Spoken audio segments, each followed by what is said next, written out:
ଆରେ କୀଟ ଦାସ ପାଦ କଟା କୁଜି ଗେଣ୍ଡା ମାନେ ଆଜି ଠିକ ଏଇ ଦିନରେ ତମ ଗେଣ୍ଡା ଫାଟିଥିଲା ଆଉ ଫୁଲ ଫୁଟିଥିଲା ଆଉ ଆଜିର ଠିକ ଏଇ ଦିନରେ ପାଣ୍ଡୁ ସନ୍ନ୍ୟାସ ନେଇଥିଲା।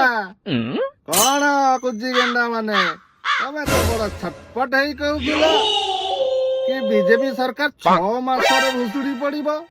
ଏଇରେ ଆହୁରି 4 ବର୍ଷ ଖାଲି ଜଳିବ ଆଉ ଆମେ ନିଆଁ ଲଗେଇବା। ଆଉ କଣ କହୁଥିଲ ବିନି ବାବୁ ପଦଯାତ୍ରା କରିବେ ଜନ ସମୁଦ୍ର ଆସିବ। ଦେଖ ତମ ନବୀନ ବାବୁ କଣ ଗାୟବ ହେଇଗଲେ ଦଳିତ ମାନଙ୍କର ସଂରକ୍ଷଣରେ ଯୋଉମାନେ ତମେ ଆନ୍ଦୋଳନ କରୁଥିଲ। କାହିଁ ନବୀନ ବାବୁ ଆସିଲେନି ସେଠାକୁ? କଣ କିରେ ପଦଚଟା କାହିଁ ଆସିଲେନି?